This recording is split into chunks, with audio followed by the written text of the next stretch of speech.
नमस्कार. मी प्राध्यापिका मेधा दाते. लेखक क्रमांक 250, 6 सप्टेंबर. शिवस्वरूप. या सृष्टीचे त्रिदेव अर्थात ब्रह्मा, विष्णू, महेश हे सर्वेसर्वा म्हणजे चालक, मालक, पालक असे आहेत. विष्णू स्वयंभू आहे. त्यांच्या नाभिकमलातून ब्रह्मदेवाची उत्पत्ती सांगितली. ब्रह्मदेवापासून शिवाची उत्पत्ती सांगितली. श्रीमद भागवताच्या 3ऱ्या स्कंदाच्या 12व्या अध्यायात पण ही उत्पत्ती सविस्तर सांगितली. सनकादी ऋषींना म्हणजे ब्रह्मदेव प्रजा उत्पन्न करण्याची आज्ञा देतात, पण ते तर निवृत्तीपरायण पडले. ते म्हणतात ही आज्ञा आम्ही पाळू शकत नाही म्हणून सरळ नाकारतात. ब्रह्मदेवांना ह्याचा फार संताप होतो. ते संताप दाबतात, पण तो त्यांचा दाबलेला संताप त्यांच्या भ्रूमध्यामधून एक बालक रूपाने बाहेर पडतो. आणि तो बाहेर जो पडतो तो रडत आलेला बालक असतो. आणि तो आल्या आल्या विचारतो, माझे नाव काय, माझे स्थान कुठे. आणि रडत म्हणजे रुदन करत आला म्हणून त्याला रुद्र हे नाव ठेवले. तो म्हणाला मी याच्याहून खूप मोठा आहे. मग जलव्यापकता आणि जलदायित्व सूचक जायन हे नाव ठेवले.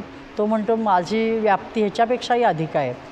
तेव्हा औषधींनी आणि पशूंचे पालन करणारा औषधी सूचक म्हणून पशुपती असे नाव ठेवले जाते. तर तो म्हणतो नाही, प्रत्येक वेळी असं अनेकदा घडत जातं, ह्यापेक्षा माझे स्वरूप जास्त आहे, माझे स्वरूप व्यापक आहे असे तो मुलगा म्हणतो रडत रडत. आणि त्याला वेगवेगळी नावं ठेवली जातात. जसे वायुसूचक उग्र, दिव्य, विद्युत सूचक अश्नी, पर्जन्यसूचक भव अशी नावं त्याला दिली जातात. तसेच चंद्रमासूचक महादेव आणि तो असमाधानी असतो. मग ईशान म्हणजे आदित्यसूचक नाव शेवटी दिलं जातं. शतपथ ब्राह्मणात ही सर्व नावे अग्नीचे अग्निस्वरूप म्हणून सांगितलेलं आहे. तो राहायला त्यांनी जागा मागितलेली असते. आता ह्याला राहायला जागा मेघ आणि पर्वत यावर दिली जाते. पण ढग आणि पर्वत यांना वेदांमध्ये समानार्थी वापरलेले आहेत हे शब्द. अगदी हिमालय, विंध्याचल हे पर्वतसुद्धा उल्लेख त्यांचा प्रायः वेदांमध्ये मेघवाचक आहे. पर्वतांमध्ये त्यांचे स्थान आहे. वेदांमध्ये कैलास पर्वताचा उल्लेख नाही, पण यास्काचार्यांनी वृषभस्य वर्षितूरपाम म्हणजे पाण्याचा वर्षाव करणारा ढग असे म्हटले आहे. वेदांनी पूर्ण तत्वयुक्त विचार केला आहे. वेदांनुसार मेघ, वज्र, विद्युतदेव ही नावे रुद्र शब्दाव्यतिरिक्त आहेत. महादेवांना एक पिनाक असेही नाव आहे.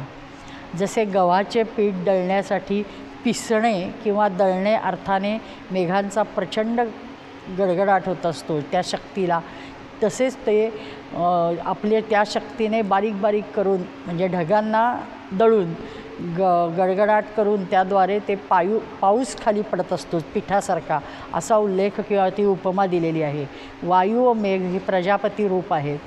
अतिवेगवान वायू उत्पन्न होतो तेव्हा मेघ एकमेकांना टक्कर देतात.